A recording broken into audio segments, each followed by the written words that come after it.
Welcome everyone. ERT News, our 30th episode. Grateful to be here. Anton, how you doing today, sir? I'm doing well, thank you. Grateful to be here as well, and looking forward to jumping in some topics. Yes, today's topics, we've got a lot to go through here. We're going to kick it off with revenue sharing or money mapping. Then we're going to go into our new VFO specialist and also talk through the virtual tickets that were just released for the Elite VFO Collective. We're about a month away. So the hmm countdown is on. We have a couple more speakers that were announced. So looking forward to getting into all of that with you here today. Very good. So this is a new document we created that hopefully is helpful, first and foremost, to kind of describe when it comes to advisors implementing the virtual family office directly with their clients.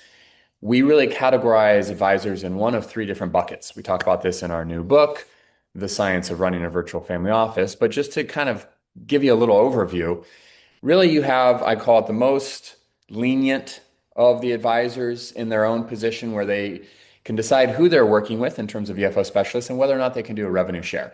So that's the one there in green. Maybe you own your own RIA, maybe you aren't securities licensed, maybe you're just at a firm that has much more kind of lenient compliance. So you can choose which virtual family office specialist you work with. You can choose if you do revenue share or not. Then you have the advisors, we'll call it in the middle. So that's the yellow number two there.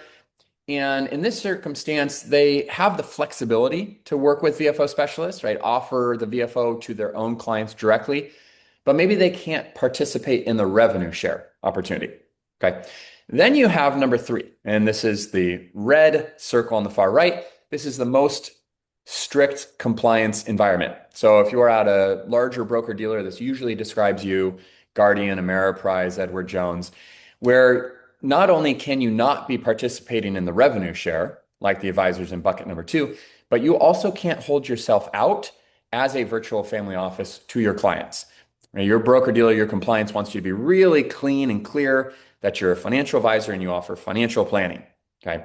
So again, on the far left, lenient, you own your own RIA or at a lenient RIA, or maybe you're not securities licensed. In the middle, you can hold yourself out as a VFO. You can work with your VFO specialist, but you can't do revenue share. And then on the far side of the strict compliance, you can't hold yourself out as a VFO. You can't participate in the revenue. So once you identify those three buckets, then you realize that the revenue opportunities look a little bit different depending on which bucket you're in. If you're in we'll call it the first bucket, right? The green, lenient, you really have no issues. Hold yourself out as a virtual family office.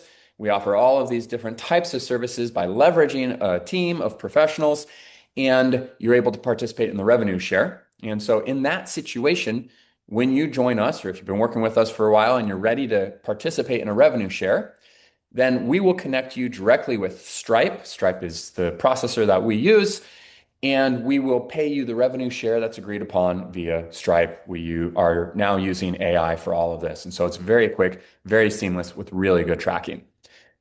If you're not in that circumstance, right, in bucket number one, but let's say you're in bucket number two or number three, where either you can't participate in the revenue share at all, or maybe you can in certain circumstances, but not ones that look like selling away. So maybe you can participate in a revenue share from a business valuation specialist, but you can't in oil and gas, right? Any circumstance like that. So what we have set up is more of a money mapping structure. And in this structure, it's more of a two-step process. So what we'll do is we will connect you with our money mapping account, and just kind of think of this as like an escrow account, essentially. And once we do that, any future revenue share opportunities that come from VFO specialists will go into that money mapping account. Each member has essentially their own account. So you get to tell us what you would like us to do. So when the revenue share comes in from the VFO specialist, first step, we transfer that into your money mapping account. Second, we wait for you to instruct us on what you'd like us to do. Go ahead, Jen, and scroll down a little bit. I'll give you some overview or some options on the different things that you can do. So the first type of way you can use the money within the money mapping account is to pay membership fees to Elite Resource Team or VFO services, or to buy growth credits.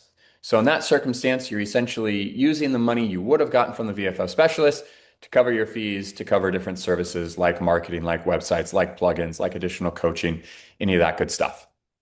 The second way that you can use it is to actually cover expenses outside of Elite Resource Team. So obviously the membership fees, the coaching, the marketing, those are all internal to Elite Resource Team. We're providing you with additional services.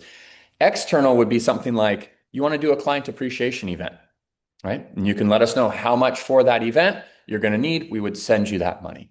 You want to come out to the VFO Collective or other events, or you want your CPA partners or other employees, corporate members to come out. We can cover your expenses, air flight, hotel, entertainment expenses while you're there. There might be some things where you can do revenue share on, like I used the example earlier of the business valuation. You say, hey, I can participate in that $2,000, go ahead and send it over, but I can't participate in that other 1,500. Great. We'll just send you the 2,000. We'll make the tracking really clear for you if you have any compliance concerns. And then the other funds, you can tell us anything else you want us to do. We've paid private school tuitions. We've made deposits or contributions to little league teams for the kids. You just let us know how you want those funds to be used. They are essentially yours. It's completely up to you. You just instruct us. So it's your money. You just let us know when you want it and what you want it for. We'll have all the tracking there. Obviously, what we're doing is we're just giving additional flexibility to the members, and we are not at all trying to play the compliance role for you. We're assuming that you are respecting your compliance rules, and we're just following the instructions to make sure that you know you are in control. So that's really the basic overview, Jenna, of the difference between the revenue share and this new money mapping flexible concept, and really what we wanted to cover. We'll include a link to this document below today's news. Love it. Reminds me of having your own VFO wallet. And you could just spend all your money from your wallet. I love that. Very cool. And I think it's a great concept, and it seems really convenient to have everything all in one spot if you can't participate in the revenue sharing. So great stuff. And now we're very happy to introduce some new VFO specialists to the community. We've already mentioned John Bloom because he's going to be out at the Elite VFO Collective, but he wasn't an official VFO specialist just yet. And now we're happy to say that he is. So he's with Madison Insurance Group. His area of expertise is in captive insurance alternatives. So he will be on the main stage on Friday. So very much looking forward to having him in San Diego with us. So welcome to the community, John. And then we also have a new-ish specialist. So we've always had the Fortes group. They do real estate advisory services. So think 1031 exchanges, real estate financing, and real estate management. But our new face of the Fortes group is Frank Solar. So new-ish, but wanted to make sure that you've got the right contact if you are getting in touch with the Fortes group. All right, and speaking of the Elite VFO Collective, we did release our virtual tickets, so they are $195. So if you can't come out and be with us in person, definitely be with us virtually. So you will get a stream of the entire main stage that will be all of the presentations from both Thursday and Friday. You'll also get the recording of all of the breakout sessions. So even though you're only streaming the main stage, we'll make sure that you get all of the presentations wrapped up once those videos are edited post-event. You'll also be eligible for some CPE credit, and if you're an EA, some CEs for the internet-based options by attending virtually.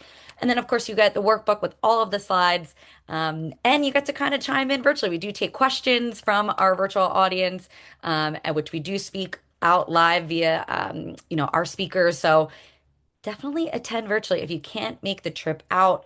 Again, $195 to get all of that included by coming out. And then we will announce a few more speakers while we're at it. Nick Sasso, Will Forret, and Ken Smith will all be out with us in person. So these guys, I believe, are all on the main stage. So if you do attend virtually, you'll get to see them. And we're very much looking forward to having them with us. And let's Anything you want to break touch on there? down. Yeah, I'll just give you a 30-second overview of the three. So Nick is with a law firm called Dinsmore, and they're a national firm that our community has started really utilizing in the last, I'd call it 6 months. And so they will be on Thursday. Very good, just solid blocking and tackling law firm. Will is from more of the technology space. So he'll be diving into tech, security, AI. And then Ken is with Assurance Ally, and he'll be talking about just the role that insurance can play with additional advanced planning strategies. Love it. And again, you see what we're doing there, kind of covering all the different areas of the VFO. So Legal, yeah, business advisory, and risk mitigation. that's right. And I love the addition of Will. with the AI discussion. I just think is so relevant along with Nick and Ken. So the agenda is just shaping out to be so great and excited to release that in the weeks ahead. As I mentioned, only a few weeks away. We're about a month out and we are wrapping up episode 30. I feel like we've covered a lot in these past 30 episodes and looking forward to 30 plus more, Anton. 30 plus more years of doing this with you, Jetta. Yes, Yes. yes. All right. Love it. Good Well, stuff. thanks everyone for being here with us, and we will see you next time. Thanks, Thank Anton. you. Bye.